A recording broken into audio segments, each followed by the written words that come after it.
এই মুহূর্তে সবচাইতে বড় খবর, বিগ ব্রেকিং নিউজ। রাজ্য রাজনীতিতে 2025-এ আপনারা জানেন যে বিহার বিধানসভা নির্বাচনের গুরু দায়িত্ব পেলেন কংগ্রেসের প্রাক্তন সাংসদ অধীর রঞ্জন চৌধুরী। তাকে পর্যবেক্ষকভাবে কংগ্রেস নেতা এআইসিসি কেসি ভেনুগোপাল থেকে রাহুল গান্ধীরা তাদেরকে অর্থাৎ পর্যবেক্ষক হিসেবে কিন্তু বিহারে প্রচার করবে, যেখানে সংখ্যালঘু এলাকাতে অধীর চৌধুরী সহ কংগ্রেসের হেভিওয়েট বেশ কয়েকজন নেতার নাম কিন্তু ঘোষণা হতেই একটা খুশির উল্লাস। কেননা বিহার বিধানসভায় একটা প্রত্যাবর্তন হবে না, পরিবর্তন, এটা শুধু সময়ের অপেক্ষা।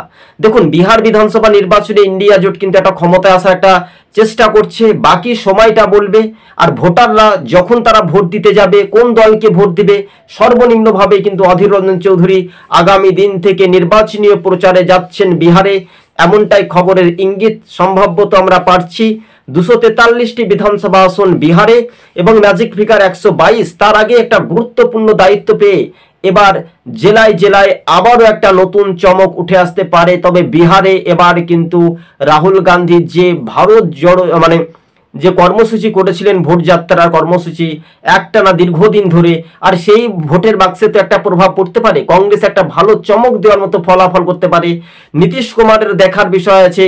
নীতিশ কুমার এবার কিন্তু তারা ক্ষমতায় হারছে, এমনটাই আরজেডি এবং আরজেডির প্রধান লালু প্রসাদ যাদব, সিপিআইএমএল, সিপিআই, কংগ্রেস সহ অন্যান্য রাজনৈতিক দলগুলো যখন জোট হচ্ছে, তখন বিজেপির এনডিএ এবং জেডিইউর মহাজোট কতটা সম্ভব হবে। তবে এই রাজ্য রাজনীতিতেই বিহারে নির্বাচনী ভোট প্রচারে যাচ্ছেন অধীর রঞ্জন চৌধুরী। দর্শক বন্ধুগণ, আমাদের সবুজবঙ্গ নিউজ চ্যানেলটি যদি ভালো লেগে থাকে প্রথম থেকে শেষ পর্যন্ত দেখবেন। চ্যানেলে নতুন হলে অবশ্যই সাবস্ক্রাইব করে পাশে থাকবেন। রাজনৈতিক মহলে সেই সমীকরণটা উঠে আসতে পারে এবং সেটাই নিয়ে দিক নির্ণয়ের কথা উল্লেখ করে একটা আগ্রহ বা জনতার আওয়াজ কিন্তু একটা বাড়তে পারে। রাজনৈতিক মহলে সেই সমীক্ষাটা উঠে আসছে এবং বিহার থেকে আমরা একটা নতুন সমীক্ষা তুলে ধরছি। তবে এই ভোট অংশপাত কোন দিকে এগিয়ে না পিছিয়ে